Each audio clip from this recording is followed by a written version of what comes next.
আসসালামু আলাইকুম ওয়া রাহমাতুল্লাহি ওয়া বারাকাতুহু। আলহামদুলিল্লাহ, আমি আজকে একটা পোস্ট করেছিলাম ফেসবুকে, দেখেন টিকটকে ফলো করলে কিন্তু গিফট দিব। তো সেই প্রস্তুত এখন হয়ে গেছে মাশাআল্লাহ। এটা হচ্ছে আমাদের টিকটক আইডি শুকুরান অফিশিয়াল ইউএ। দেখি আমাদেরকে 2,09,000 জনে ফলো করছে, তার মধ্যে আমি এখন একটা হাদিয়া দিব আপনাদেরকে, এই চাচা মিয়ার হাতের ল্যাপটপটা ফ্রিতে। আমাদেরকে কিন্তু ফলো করলে আপনি ফ্রিতে গিফট পাবেন। এদিকে আসো, আমি গনে গনে 6টা টান দিব, যার নাম প্রথমে উঠবে এখানে উপরে সেই এই গিফটটা পেয়ে যাবে মাশাআল্লাহ। দেখেন 1 2 3 4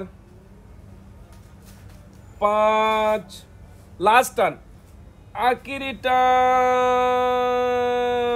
মাশাআল্লাহ। এই উনচং চং পং বলে, উনি হচ্ছে শুধুমাত্র দেখেন 518 জন আপনি পেয়ে গেছেন আমাদের টিকটকের এই ডিভাইসটা সাসামিয়ার পক্ষ থেকে। Thank you so much. কাম টু শুকুরান। যারা সবকিছু ফলো করবেন তাদের জন্য গিফট থাকবে। থ্যাংক